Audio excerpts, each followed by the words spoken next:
going on, beer tubers? Happy Friday to you. This might actually go up on Thursday night, but I'm bringing you a beer in which I don't agree with the style and or the naming of the stylistic classification. Anyways, before I get started, I have to give a huge shout out to Mr. John Strandy. He's probably watching this, and one of my good pals here. He's on some reviews that are not up yet, but this is the latest Stone beer, honoring his memory of Matt Courtwright, which was a brewer in 2013 who passed away in a tragic brewing accident, I believe. Anyways, this beer was brewed in his honor. It's his recipe, and all the proceeds, I believe, from the sales of this beer go to the family and to a charity of their choosing. So without further ado, I have poured this one in. Thanks, John. Poured this one out, I should say. It is Matt's Burning Rosids. It's an Imperial, and here's what I don't like about it, is Imperial and Cherrywood smoked Saison. Imperial and Saison, I don't like the idea of imperializing the style and then smoking it. But anyways, with that said, let's get the nose into it really quickly. Yeah, immediately you get those big Belgian yeasty notes, a lot of spicy characteristics, clovey, banana, wheat, bubblegum, some fruity esters in there. I was getting a faint cherry, and when I say cherry, like the maraschino kitty cocktail cherry, I was getting some of that there. Almost like a grenadine-esque, very light scent. Don't take it, like it smells like grenadine, but anyways, then after all those nice, beautiful bouquets of Belgian-y notes, I get just a massive amount of cherrywood smoke. And the best way I can describe it is if you were smoking bacon on an open fire using cherrywood as your main source for the fire.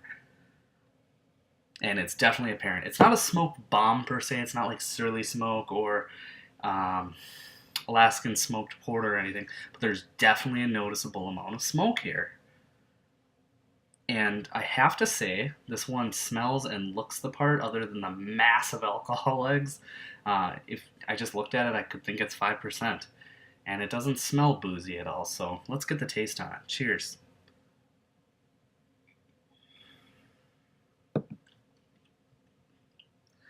Yeah, immediately it's got a lot of those it's really similar to the smell, but it's a little bit more complex. The Belgian yeast notes and the cherrywood almost intertwine as it hits your palate. Good amount of smoke, but it's underlying, it's not dominant. There are some very nice yeasty characteristics, some esters there that taste really nicely here. It definitely tastes like a Belgian strong ale more than a Saison per se. I would call it a smoked Belgian golden ale, but that's just me. Yeah, I like the taste of it. I'm not sure I like the idea of opening this and taking it to the dome. But we've all done dumber things. And this one, I think Stone is hats off to them for honoring a former employee and releasing a very perplexing, conflicting beer that I don't think is for everyone. And start out by saying I like Saisons. I like smoked beer. I like boozier strong ales that are golden ales. Belgian beers. I just don't necessarily know if they fit as a big bottle release. So if anyone can do it at Stone, and they nailed it. It's well crafted. It's not just one note, smoky, boozy. It intertwines nicely, and pardon me, some of these beers are hard to take down. So this one's just about a month old from the bottling date, and it's not boozy at all. So with that said, with all things said, and you might think my disdain for this beer and the name of it and the classification of it means I'm going to give it a bad grade. Well, I almost don't think it's a gradable beer. I don't know if I can really put a score on it, but if I had to, I'd go 90, 92.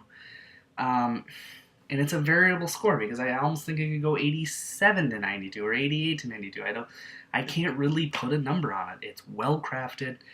it's just not for me. So I can't knock it for that because it's not boozy, it's not downright smoke. So let me know what you guys think in the comments below the like button there. And definitely, if you're interested in seeing more Stone beer reviews or other beer reviews or Saisons or Belgian beers, hit that subscribe button and we can work on getting things that you want to see on this channel. That's why I'm here. I'm doing this for you guys. So I'm going to close out by saying life is entirely too short to drink craft beer, and that's why you should probably drink some craft beer and honor a craft brewer who lost his life and celebrate his family and his works and his art. So cheers, guys.